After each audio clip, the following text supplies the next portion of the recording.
Hello, real quick. Here I have an Apple Watch and the charging station. I took it apart because it wasn't charging.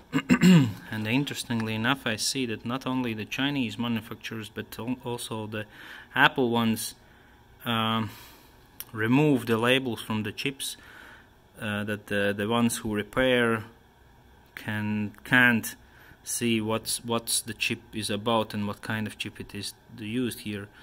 It's interesting that such brand as Apple also is against the rights to repair, but nevertheless the most common problem for this fault is the cable itself.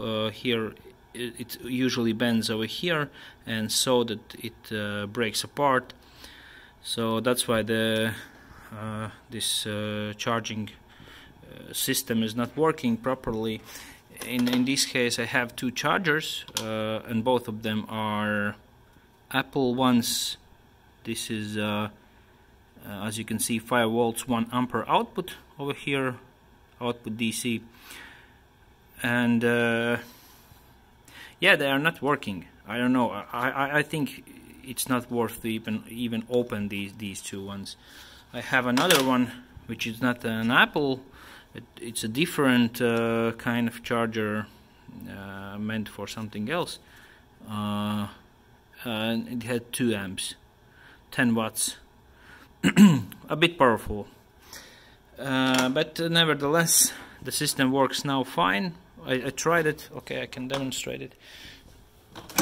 So I plug it into this charger over here, so here, and there's such a mess, and here I will put an Apple Watch on a coil,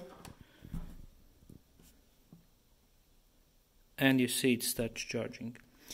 The case is a bit destroyed, but I will try to glue the top lid back as nice as possible. I don't know, maybe it needs to be replaced, but yeah, there is no other way how you can charge an Apple Watch, I guess, only to the wireless charging, which is not energy efficient, of course, but nevertheless it kind of works in this case. Okay, that's a quick video from me. Goodbye and take care.